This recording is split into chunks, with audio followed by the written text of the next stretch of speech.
Howdy, Caleb here. I wanted to go over some of the best Seraphon lists since the Battlescroll update. We've had some point changes, we've had some rule clarifications. What's performing well for us right now? Now, granted, it hasn't been that long. It's only been a couple weeks, but I'm looking back since the Battlescroll update and trying to find the best list we have. So far, I haven't seen anybody go 5-0 with the new points for Seraphon. I'm sure it'll happen. I'm sure some of you guys, it won't be me. I'm sure some of you guys will do well, even with the points changes we've taken. But I did pick out a few lists that I think I want to highlight that have done well. They're still doing good. So the first one, we're going to look at some Fangs of Sotek lists. I've got two of them for you, and they both come from the Lone Star GT. This was GT here in my neck of the woods, and it was 105 plus players. We played 5 games this past weekend, and we had 2 very good performing Seraphon lists. This first one was from Jose with Fangs of Sotek. He did go 4-1, placed very highly, and did well. So his grand strategy is Spellcasting Savant, which you see that taken a lot these days. So that's generally the most common grand strategy for a lot of lists. Triumph, what it is, keep your Antorian Locust General alive at the end of the game. In a lot of lists, you can almost guarantee that. In this one, usually your Salon is going to be pretty safe and pretty far back, and so you don't have to worry about him too much. Triumph is inspired. If he gets that, he's at 2,000 points, so he won't ever get that. He's got a Saurus Astrolith Bear, a newly price point increase on him. A Salon Star Master, same for that one, is our General with Arcane Might. I really like Arcane Might now that we are kind of shifting away from the Lore of Celestial Residence. Since its change, Arcane Might is a very interesting one in that you can control more endless spells, but more importantly, you get a lot of range on those endless spells now. So look at which ones you want. What doubling range do I want? Add that with the Source Astrolith Bear's extra range, and these endless spells can fly. See down there at the bottom, he's got 3 different ones, and so he has his options here. What I really like, what I'm guessing he was doing was probably using Pendulum and shooting that thing. I mean, at these ranges with Arcane Might and Astrolith, you can throw that thing all the way across the board. It's amazing. And so you're going to do D6 mortal wounds to a lot of stuff. Artifacts of Power, Space Folder Stave. I think you're still going to see that a lot. So you can drop down a unit once you've summoned it on the next turn within 7 inches, or outside of 7 inches of the opponent. Makes for some very good summons. Helps out your screening. Helps board control very well. Spells Comet's Call and Merciless Blizzard. Can't leave home without Comet's Call on a Salon. And then Merciless Blizzard is, a pretty good backup spell for a Salon to have. So Merciless Blizzard can do 4d6 mortal wounds. Just absolutely brutal when that goes off. And this list is known for doing a few mortal wounds. He's got Kroak, and at the new cost of 440. And then here's kind of the wrinkle here is the Pontifex Zenestra. Cities of Sigmar ally units that he's brought in. And the reason this is such a great fit is it's pretty cheap, 180, especially considering the point cost of all of our other heroes. This one does something cool in that you can do mortal wounds anywhere on the board to priests and wizards. Think of it like a second Comet's Call. So all these mortal wounds these Fangs of Sotek lists do, between all the Salon casting, the Kroak casting, all the things you do with the summoning points, endless spells, here's another access point for mortal wounds. So Pontifex is a great little piece for these mortal wound bomb type lists. Skink Starseer with Hoarfrost and Speed of Huanche, and then a Skink Star Priest with Cosmic Crush and Merciless Blizzard. Cosmic Crush, another great way to do mortal wounds. Same for Merciless Blizzard. Hoarfrost and Speed of Huanche are going to be buffing up your units. And this one, not a lot to buff up, to be honest. He's got Skinks, Source Guard, Skinks, Ripperdactyl Riders, and Terror Wings. Probably what I'd be looking to buff up from what's in here, it would be the Ripperdactyl Riders. They would be a good target for Hoarfrost and Speed of Huanche. They're not going to destroy the world, but they will be able to take on something if you if you need a very specific target taken out that's not too hard, hasn't been buffed up, then the Ripperdactyl Riders can do that, especially with some of those buffs. He's got Malevolent Maelstrom, Suffocating Gravetide, and Aether Void Pendulum all as his endless spells. And take a couple battalions and Antorian Acolytes and Command Entourage. You don't really care about going first in this list because you're perfectly fine if you have to go first or if you're going second. Because you're going to do a ton of damage in turn 1, even if you do have to go first. It's very hard to screen out the Seraphon Mortal Wounds. So Jose played that very well and went 4-1 against some really, really tough competition at Lone Star. The next one is another Fangs of Sotek list. This is Elijah Ramos and has a little bit of a wrinkle on it. You see a lot of the same stuff that you see in Fangs of Sotek lists. Spellcasting Savant, Astrolith, Kroak, Starseer, Starmaster, Starseer. He does have the Troglodon in here, which I think is a good take with the Artifacts of Power, Sacred Stegodon Helm. You get extra damage on the Divining Rod. Not a big deal. The big thing is it's +1 to save. So now that Troglodon is a 3-up save, healing, -1 damage. And you have plenty of ways to buff it up extra. You can give it another, obviously, Mystic Shield you'd put on it. You can give him the +1 to save from the Slann in shooting. And so now it's potentially +3 to save in shooting, +2 in melee. Go ahead and add all-out defense on that. Now you're talking +4 to save in shooting and +3 to save in melee. So that Troglodon can be extremely hard to kill if you don't have the right tools to deal with it. And if you don't kill it off, it's going to keep coming back up. Not only that, it is a wizard. It has Cosmic Crush. It has its War Scroll spell. And then it has that big -1 to hit aura, which is going to help your stuff stay alive longer. 3 units of Skinks to round this out, and some Source Guard. A Basildon with Ark of Sotek, which is a nice little piece here. So I think it pairs well with the Troglodon, because that Troglodon is going to be on a high save. Maybe you stack a few of those buffs on the Basildon, or maybe you just run them together. So you have a 2-up save Basildon going along with this incredibly buffed up Troglodon, and that makes such a great power pair together, because those two things are going to be very hard to take out.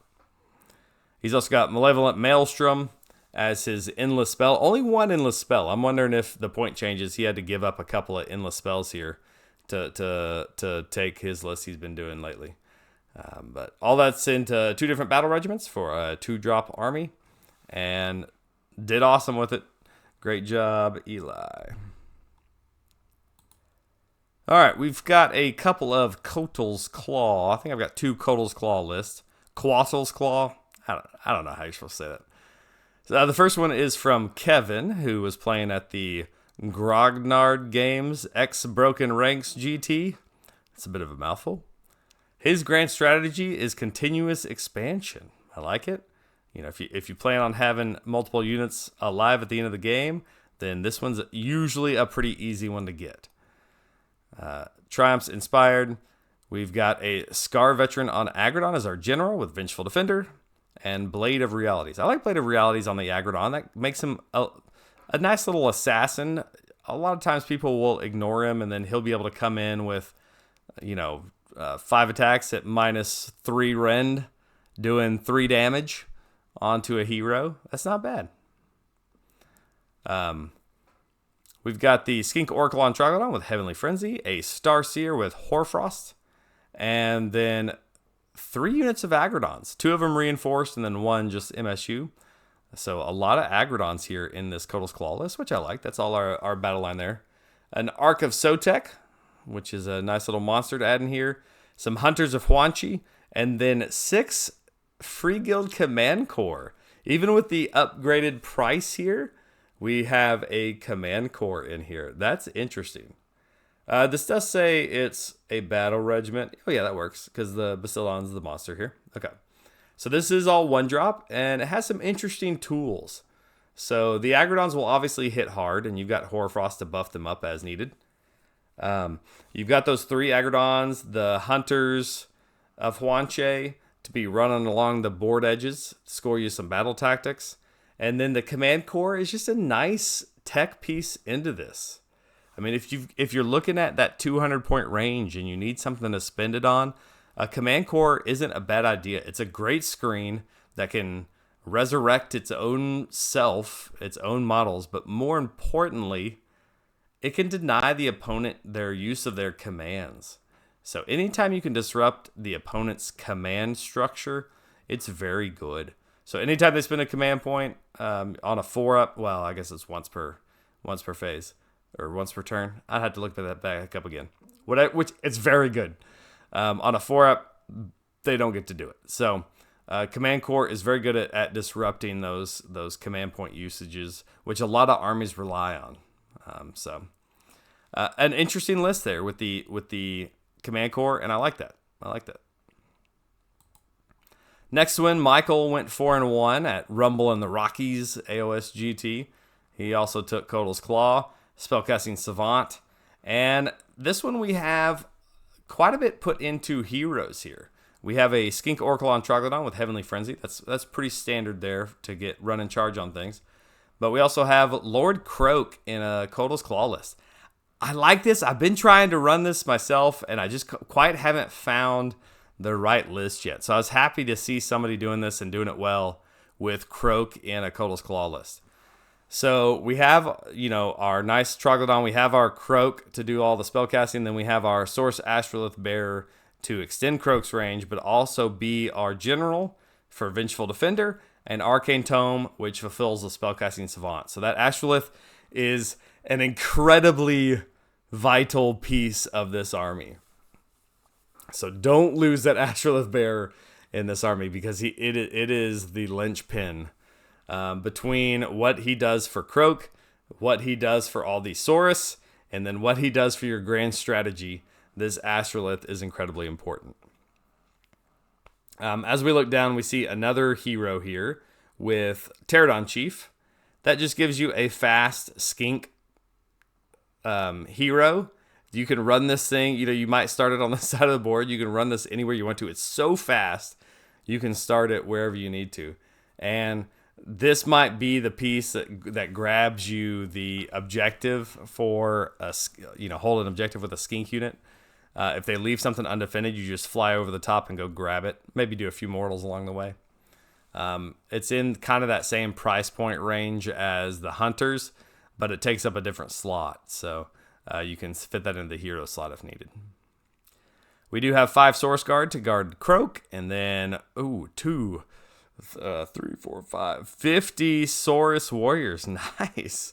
That 20 block is probably the one that's going to be doing the damage. You're gonna shove that one up the middle with some buffs on it.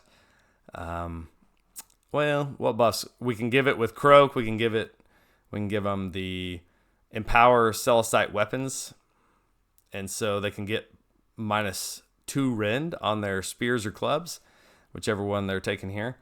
And so that's nice. But other than that, not a whole lot of extra buffs you're going to be stacking on this thing. You'll probably give them Mystic Shield from the Astrolith and send them on their way.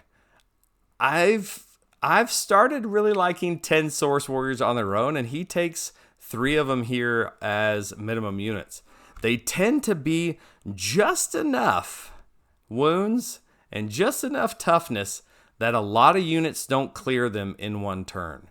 And so as you move these Source up the board to grab things, somebody will send in their unit to try to, clear what they think is your screen, and they don't realize that's 20 wounds on a 3-up save at -1 damage, and it ends up not clearing that unit, and they'll get bogged down with this amount of warriors. So I really like that.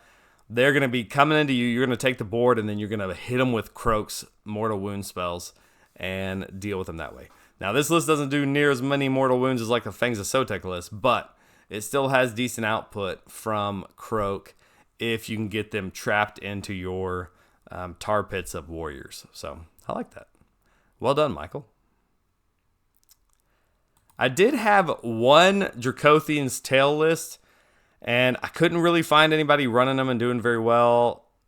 There may not have even been anybody running a Dracothian's Tail list at a 5-game GT, but I did find Giannis, who went 2-1 with a Dracothian's Tail list at Age of Sigmar Fog of War tournament. This is just a 1 day or 3 games, but I thought this was interesting because I wanted to do this, and I've wanted to play this type of Dracothion's Tail list before. I've never taken it to a tournament. I've played around with it a little bit on the table, and I think it's fun. So let's look at this. Spellcasting Savant, yada yada. We got Slaane's Star Master, Master of Magic, Space Folder Stave, Comet's Call, Stellar Tempest, all great stuff on that Slaane.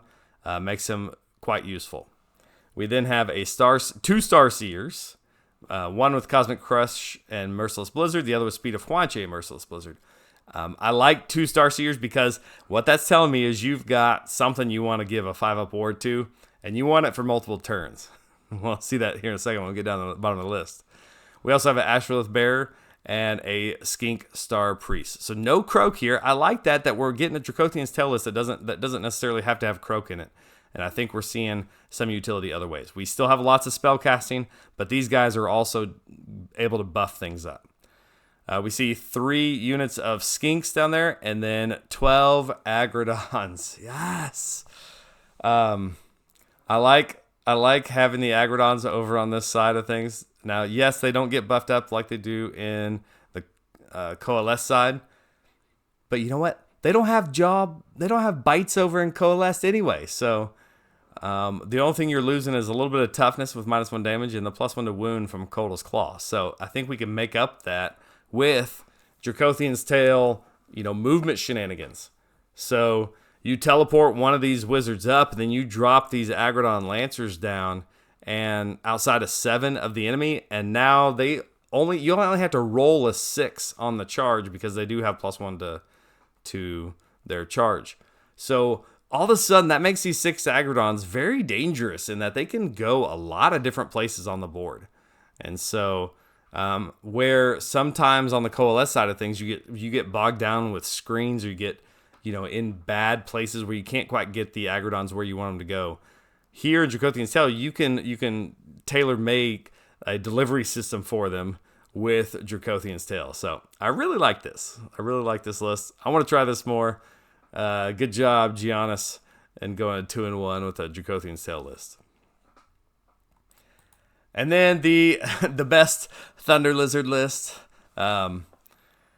I think technically it was me. None of us are doing very good with Thunderlizards right now, so somebody please go out there and show us how it's done.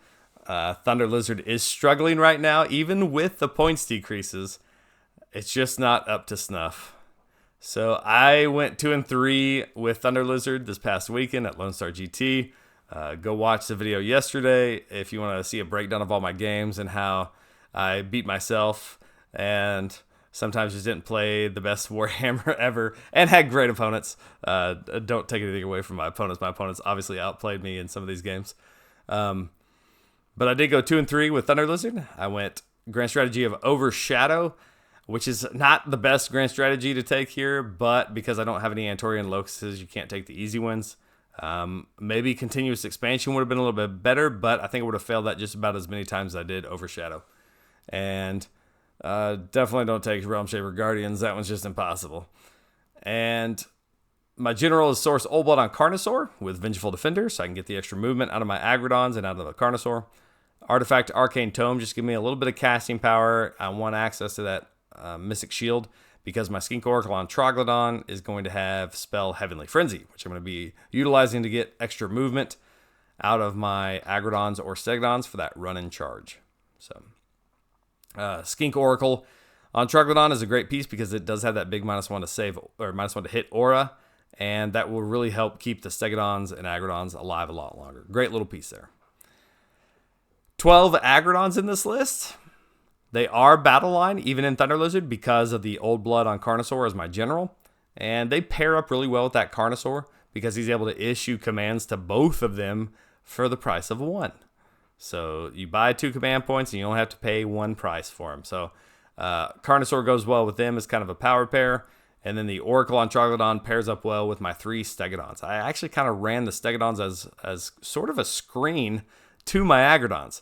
Let somebody come into all these Stegodons debuffed by the Troglodon, and then I can come around and hit them with the Aggradons as needed. So a fun list there for Thunderlizard. Piloted it as good as I could. Made a few mistakes. I think I could maybe scratch out one more win with Thunderlizard. I don't know. But that was the best list I saw from the past couple weekends for Thunderlizard under the new points. Definitely needs some fine tuning. So I'm gonna do some work on my Thunderlizard list and see what I can do. So if I didn't name you here, if you did better than one of these and it just wasn't listed on BCP, let me know below in the comments, because we definitely want to see the lists that are doing well, so we can copy it and then not do as well. All right, guys. We'll see y'all later.